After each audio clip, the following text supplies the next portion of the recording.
Du coup, vous retournez à cette fameuse salle. Mhm.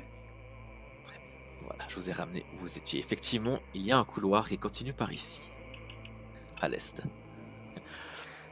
Donc vous continuez par ici et vous vous retrouvez dans un couloir, toujours dans cette grotte. Elle prépare les potions, juste au cas où. Ouais, elles sont apportées, t'inquiète. Et au bout d'un moment, vous parvenez... Vous parvenez dans un couloir qui a l'air d'aller très, très, très loin en direction du sud-est. Il y a des rails, comme ici vous pouvez voir sur le sol, et sur ces rails, enfin plutôt dans ces rails, il y a un engin qui a l'air étrangement moderne ici au milieu. C'est le genre de choses que toi, Sanael, à Babel, t'as déjà pu voir. Ok. Est-ce que ce serait un genre de véhicule qui nous lirait, attendez, sud-est dans cette direction? Est-ce que ça mènerait à la capitale? Peut-être. T'as fait le lien. Comme ça qu'ils acheminaient les orbes. Et les victimes. Comment procède-t-on? Ce que je veux dire par là, c'est nous avons le nom de 2 personnes qui sont liées à tout ce complot. Est-ce que nous la jouons, on va vers les autorités afin qu'ils règlent le problème, ou bien nous la jouons plutôt mode commando? Le piaf qu'on a, il donne des nouvelles directement à Maxou ou un de ses sous-fifres? Ça la met passe. directement au roi Maxime. Est-ce que quand un comment ça s'appelle quand un mémoriam est utilisé, il n'y a que celui qui l'a utilisé qui peut lire ce qu'il y a dessus, ou n'importe qui peut lire? Il y a besoin de la personne qui l'a utilisé pour l'activer. Et du coup pour entendre ou voir les souvenirs qui sont enfermés dedans. Ok. Alors, tant que les souvenirs sont encore frais, je vais déjà rajouter, en plus de ce qu'il y avait dedans, donc le témoignage du mec qui s'est fait sauter, je vais rajouter les images de ce qu'on a vu, de Vox avec les enfants, etc., pour être sûr d'avoir le mémoriam avec nous. Enfin, pour être sûr d'avoir toutes les données dans le mémoriam, pour pas que ça se perde. Ok. Moi, je serais plutôt d'avis qu'on y aille nous-mêmes, en fait. Alors oui, je pense aussi, vu que je peux pas simplement envoyer le mémoriam accroché au piaf. Mais en attendant, on peut envoyer le piaf à Maxou pour déjà lui faire le rapport, en lui disant qu'on a une preuve. Je pense que notre meilleure chance, c'est d'utiliser ce moyen de transport, car je pense qu'il nous doit mener à la capitale. Ainsi, nous y serons certainement beaucoup plus vite, et nous pourrons alors prendre un vaisseau direction Terra. Et comme nous devons nous rendre au plus vite dans la plaine de Pandora, nous pourrons faire notre rapport au roi Maxime avant de nous rendre sur place, vers cette tour. Ça me plaît. Ça me plaît. Par contre, je n'aime pas laisser ces enfants seuls là-haut. Question. Le mec d'Articia qui est dans le truc jusqu'au cou, il est pas en Articia en ce moment, on est d'accord? Il vit principalement en Xoan. Ok. Donc ça servira à rien que j'envoie Kiki pour demander à mes sbires de faire le boulot. Les sbires. Pardon, ça sert à rien que j'envoie Kiki lui chatouiller les orteils. Le mec, il a monté un gang sans qu'on le sache, quoi. Ouais. Putain, maintenant c'est Euseb à la tête de la pègre artisienne. Oui.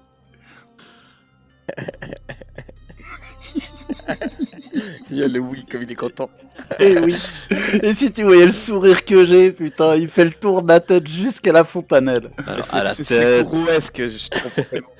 à la tête de l'APEC, c'est un bien grand mot. En tout cas, Ouah. il est dans son élément, dans les T'as manettes. compris le mot. C'est, tu vois. Enfin bref, faut avoir lu le film. De ce qu'on sait, justement, des Pinkely qui sont dans la mangrove, est-ce qu'il y en a certains qui auraient assez le bras assez long pour intervenir jusqu'à... ça y est, j'ai de nouveau oublié le nom. Zoan, Enfin, Xoan. Alors, c'est difficile à dire. Vous les connaissez pas tous personnellement, toutes les personnes qu'il y a là-bas. Et c'est encore un peu compliqué d'avoir l'ampleur de leurs agissements, en fait. De savoir jusqu'où ils ont pu monter. Mais, Même si en, ça me- passe un moment avec eux. Mais, Mais en mettant le prix, ils pourraient éventuellement faire quelque chose. potentiellement, c'est potentiel. Par exemple, est-ce qu'on pourrait leur demander d'envoyer une expédition de surveillance pour qu'on sache en permanence où est-ce Guzman? L'argent peut accomplir bien des miracles. Ok. Je vais te laisser regarder la pénultième et l'antépénultième ligne de mon équipement. Mhm. Et puis me dire à peu près combien ça vaut. Ouais. qu'est-ce qui nous cache encore? T'as Twins, mec, comment tu vas faire pour envoyer l'argent? Ah, C'est vrai, que j'aurais pu l'appeler Twint plutôt que Kiki. Ça aurait été mieux. Alors... T'as combien en estimé valeur, toi? Ok. Attends, je fais les jeux pour toi. En privé.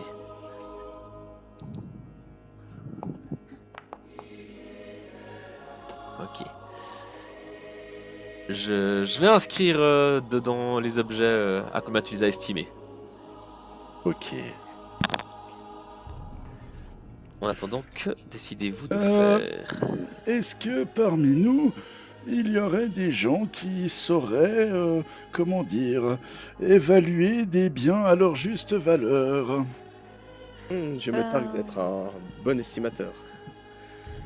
Alors, tu vois que je te tends ce qui semble être un collier qui a l'air d'être précieux et une petite bourse dans laquelle, quand tu l'ouvres, il y a des pierres précieuses. Ça a l'air de venir d'où? Enfin, ça me dit quelque chose si je vois ça. Ça ressemble à des choses qu'on pourrait trouver en Articia. En tout cas, c'est typique. D'accord, mais c'est pas un truc que je lui aurais dit pas touche et qu'il aurait touché. Hein. Ça, non, en tout cas, ça te dit rien. Parfait, c'est bon. Alors Il y a plein d'autres choses, je te le dis pas touche, mais pas ça.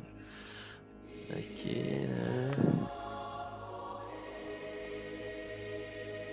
Ok. J'écris juste. Ça vient Aya. pas de chez moi. Pas de chez toi, non. Ok, c'est bon. Tu sais, elle a un petit vénin. Non, mais sait-on jamais, hein. Hein? Non, mais c'est comme si j'étais un escroc et un voleur. Non, Oui. t'es pire. Ah T'es aussi un assassin de sang-froid. En Voilà. partant du principe qu'on puisse se déplacer avec les enfants, il nous faudrait combien d'allers-retours avec ce machin? On peut embarquer combien de personnes sur cet appareil? Alors. N'est pas un Faldan. C'est vrai que C'est c'était pas pas un un Faldan. Faldan. C'est un Faldan d'acier. Un Alors, fal d'acier. Pas mal. Vous pourriez vous y mettre en serrant un petit peu, à peine moins de 10, peut-être 9. À 9, vous seriez bien serré, mais vous pourriez aller dedans. Il restait combien d'enfants? Il y en a une vingtaine. Et si nous, on trouve un moyen de s'accrocher sur le toit, on peut mettre combien d'enfants dedans? Alors, dedans, en les entassant. Tchac, tchac, tchac. Vous sous le toit. Alors, ce serait possible de les mettre tous dedans. Ils seraient extrêmement serrés et très mal à l'aise. Et Ils pas peuvent se confortables mettre du tout. Les uns sur les autres, de toute façon, sur les genoux. Voilà, par exemple. Il y aurait moyen de tous les caser. Mais genre, par exemple, les nourrissons, on peut se faire avec du tissu, tu sais, comme les nanas un peu babacool, elles ont, tu sais, elles portent des bébés avec des bouts de tissu. On pourrait s'en mettre un devant, un derrière chacun, ça fait déjà 8 enfants de moins qu'on entasserait Cochon. dedans. Mais on peut même. Il y a plein de lits et de coussins et de couvertures. Je propose qu'on prenne tous les oreillers et les couvertures possibles déjà pour que ce soit un peu plus confortable. Et puis pour pouvoir faire des genres de hamacs pour pouvoir mettre les nourrissons dessus. Aussi. C'est pas con. Vu qu'il y a l'air d'avoir des barreaux aux fenêtres, on peut faire des hamacs qui font la largeur du truc. plus des porte-bébés en tissu. On en prend 2 chacun. Et puis derrière, là, visiblement, il y a 2 espèces d'arceaux. On peut éventuellement créer une petite plateforme là derrière pour encore que quelqu'un se mette debout là-dessus. Donc il y a une personne debout là-dessus, une personne sur le siège devant, plus 2 d'entre nous qui seraient sur le toit, et éventuellement un des plus grands qui arriverait à se tenir ou qu'on arriverait à, j'allais dire attacher, mais dans le sens ceinture de sécurité et pas dans le sens saucissonné, quoi. Merci de préciser, parce qu'avec toi, on sait jamais. Mais effectivement, ce serait tout à fait envisageable. T'inquiète, elle pourrait même aller dedans avec les enfants. Et donc, Yann, ton estimation de ces 2 choses? Ouais, d'ailleurs, mon estimation de ces 2 choses. Je t'ai écrit en privé. Ah, pardon, j'ai pas vu. Non, pas de problème. Et le nigo. Je vois rien. Mais si. Mais non. Tu vois mal. Ah oui, putain.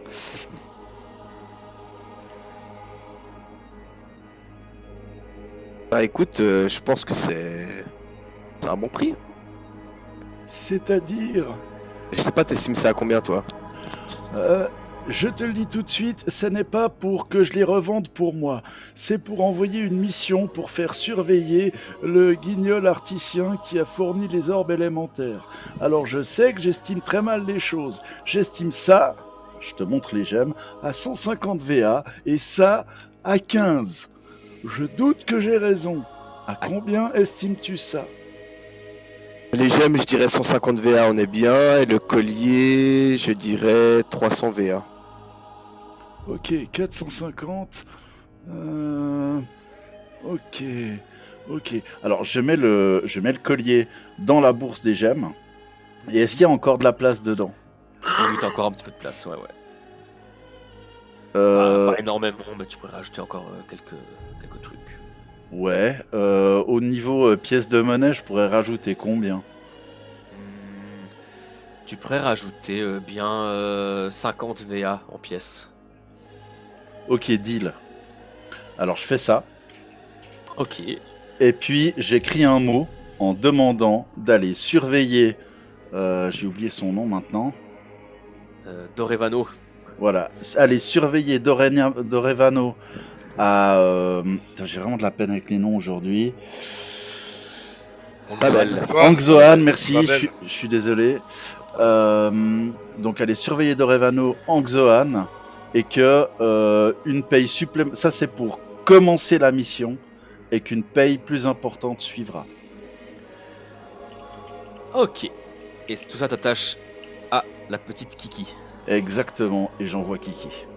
Donc vous voyez que je sors de nouveau dessous mon manteau, dessous ma cape, qui ressemble un peu à des ailes de chauve-souris. Je sors Kiki, la chauve-souris, et vous voyez que j'approche sa gueule de mon cou, et je la nourris avant qu'elle parte. Comment tu la nourris? Je t'ai dit en la portant près de mon cou pour qu'elle puisse se nourrir. Ah non, je sais bien, mais je voulais que tu précises pour les autres. Alors, je sais que le sang me dégoûte pas, mais... Et effectivement, la petite chauve-souris s'en va. Dans le but d'accomplir sa mission.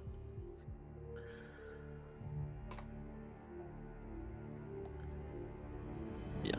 Donc, le plan maintenant, c'est d'embarquer tous les enfants dans cette calèche de l'enfer. Oui. Et de Et de voir partir. Et de voir où elle va, quoi. Et d'après ce que je sais de la valeur des choses, 500 VA, c'est beaucoup ou c'est peu pour commencer une mission comme ça? C'est une belle somme pour commencer. C'est acceptable, c'est bien acceptable. Ok. Comment ils vont te contacter, eux? Eh bien, ils accrocheront un message à Kiki et ils me la renverront. Ouais, mais leurs observations, comment tu vas savoir s'il y a un mouvement suspect ou... Je Chose comme ça. renverrai Kiki avec une paye suivante pour payer les informations. Ça D'accord. prend du temps, mais au moins, on peut avoir des infos. C'est vrai que le général du renseignement est plus facile à attraper que son penchant du côté de Babel. Ça nous éloignerait trop de la plaine de Pandora. Et d'autant que je ne peux pas envoyer Kiki n'importe où. Je ne peux l'envoyer que dans la mangrove.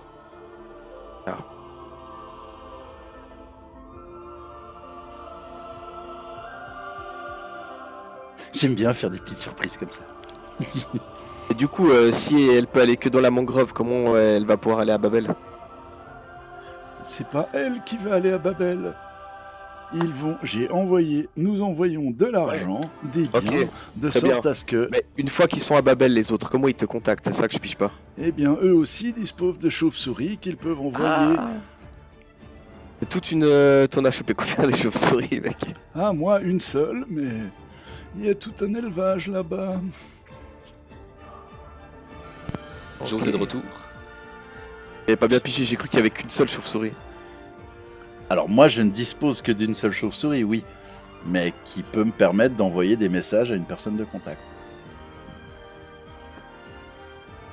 Et eux, ils ont plein de chauves-souris. Bah, c'est leur moyen de communication dans la mangrove. Voilà, ok. Mais est-ce qu'ils ont des rats? Ah, je ne sais Techniquement, pas. c'est des rats volants. Ah, parfait. Mais effectivement. Du coup, vous embarquez les enfants à bord de ce convoi. Et vous montez à bord. Toi, Sanael, tu reconnais assez vite bon, ce système, effectivement. Et c'est extrêmement simple parce qu'en fait, il y a tout simplement un levier à tirer. Et tu sais qu'il y a un mécanisme à l'intérieur qui va faire qu'en fait, ça va suivre les rails. Et c'est quelque chose de très automatisé. Je leur explique que c'est le même concept un peu que le train qu'on a pris pour aller à Babel là. C'est ça. Et est-ce qu'il faut l'alimenter en orbe élémentaire? Si oui, on devrait peut-être faire le plein avant de partir. Alors Sanael, toi tu sais plus ou moins comment ça fonctionne justement, et tu vois que sous ce convoi, sous ce chariot, il y a un compartiment, et tu vois qu'il y a des orbes élémentaires en suffisance. Alors je donne les informations que tu m'as données. Et donc vous prenez place, vous sur l'embarcation, les enfants à l'intérieur, et dès que quelqu'un tire le levier, l'accélération se fait assez rapidement et vous partez en direction du sud-est. Et ça fait un certain bruit, il y a le crissement des roues sur les rails et ce tunnel continue sur des kilomètres et des kilomètres. Vous estimez que vous êtes environ quand même à 30 km/h. Donc ça secoue beaucoup, surtout pour vous qui vous trouvez à l'extérieur. Mais vous vous accrochez. Et vous partez donc toujours en direction du sud-est. Une première heure s'écoule. Lentement mais sûrement. Je vous invite à suivre notre trajet sur la carte de Vadentis et à regarder un petit peu plus au sud-ouest. Une deuxième heure s'écoule. Et enfin, lentement mais sûrement dans ce vacarme, une troisième heure s'écoule. Et l'embarcation d'elle-même s'arrête. Le levier se redresse. Et petit à petit, vous freinez. Et vous retrouvez vous êtes toujours sous terre. Mais vous voyez face à vous un couloir qui a l'air également manufacturé. Est-ce que vous faites descendre les enfants du chariot? Je pense qu'il vaut peut-être mieux qu'il reste ici jusqu'à ce qu'on sache exactement où on arrive. Ouais. Alors, vous venez d'ici. Et face à vous, là-bas, il y a un mur. Est-ce qu'on a pu récupérer un peu pendant ces 3 heures? Je vais considérer que vous avez pu récupérer un petit peu de... Vous pouvez tous vous ajouter 5 points de vie et 5 points d'énergie. Donc, maintenant que je peux un petit peu plus appeler la donnée de l'eau, je pourrais juste utiliser un peu de manipulation aquatique pour voir s'il y a des fissures dans le mur et si l'eau peut se frayer un chemin quelque part. Tu pourrais, ouais. Alors, je vais faire ça. Déjà, tâter le mur avant que tu fasses ça, Raki, juste voir si ça sonne creux quelque part. Faciliter la tâche pour après. T'as effectivement l'impression il sonne creux, particulièrement par ici. En fait, ouais, tu tapes dessus, tu sens qu'il est amovible. laisse mes épaules. Ah, je vais essayer de le pousser, quoi. Et tu vois que tu peux le glisser sur le côté.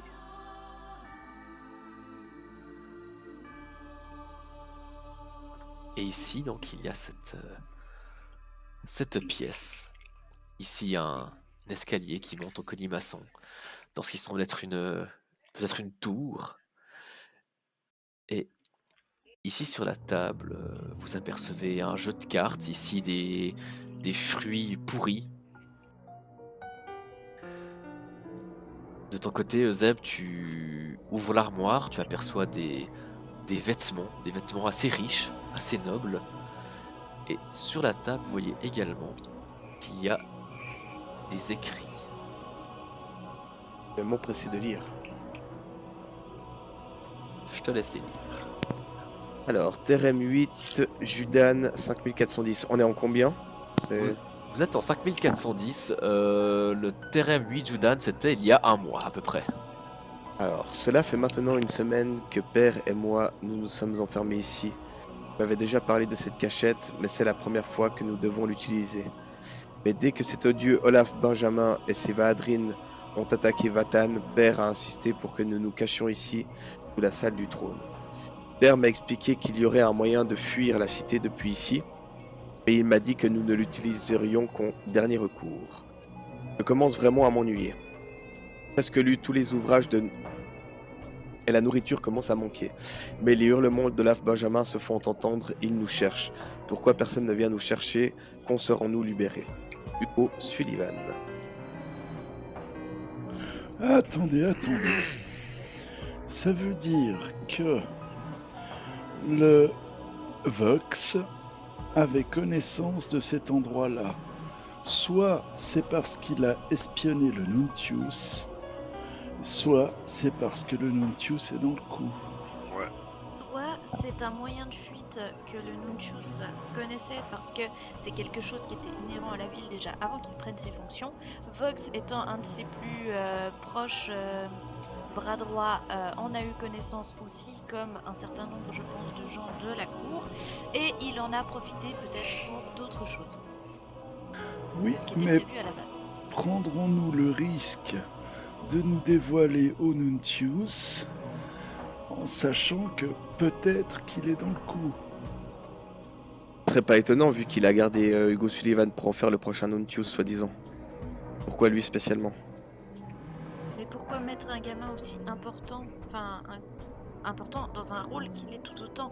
Autant le garder à l'orphelinat, caché, sans que personne ait jamais connaissance de lui, si c'était pour le sacrifier.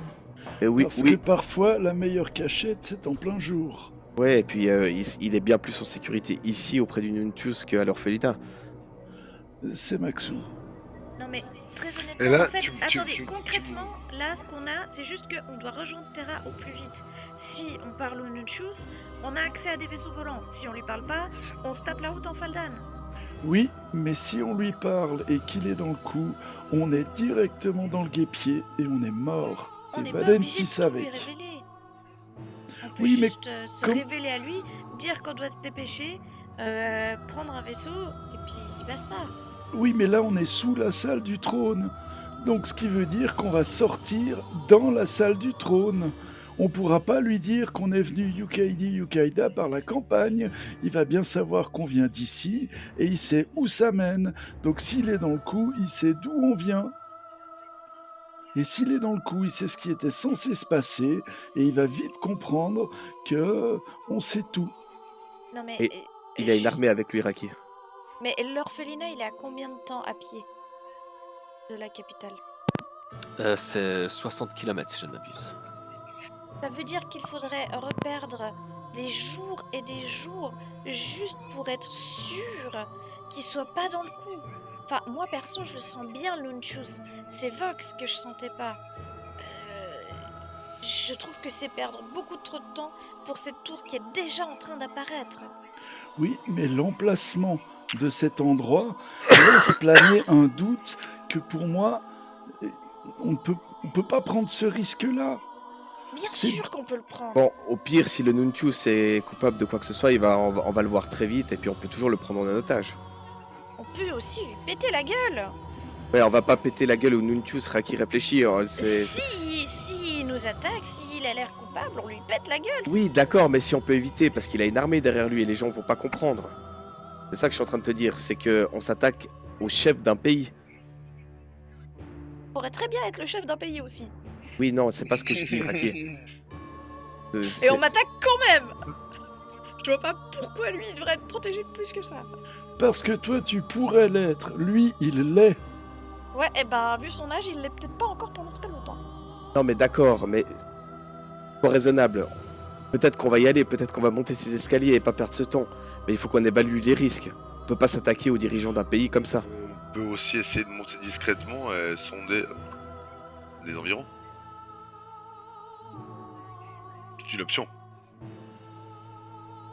Raki, tu as toujours les capacités de faire appel à ton élémental ou pas du tout? Pas pendant très longtemps, mais oui. Et tu n'avais pas une de ces potions qui permet d'avoir un certain regain d'énergie? Oui, mais les potions sont très utiles dans des moments dramatiques et je pense qu'il vaudrait mieux les garder pour un de ces moments.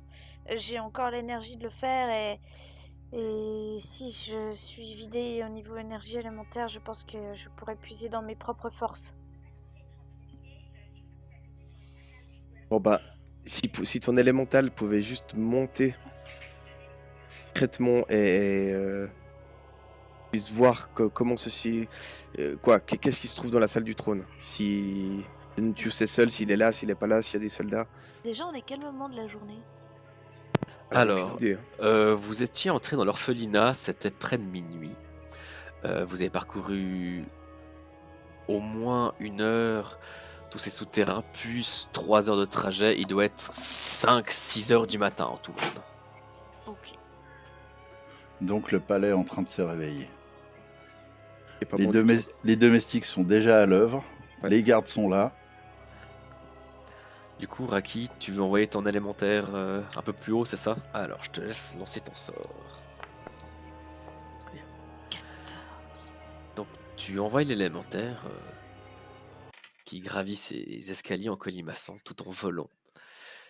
Tu Alors, vois que j'ai déjà gravi un bout les escaliers pour gagner du temps. oui, tu vois que ça monte quelques mètres plus haut et tu vois qu'au bout de ces escaliers, il y a une porte, mais tu n'as pas besoin, en tout cas pas dans les médias, de faire grand chose de plus, car tu entends quelque chose qui vient de provient de derrière cette porte.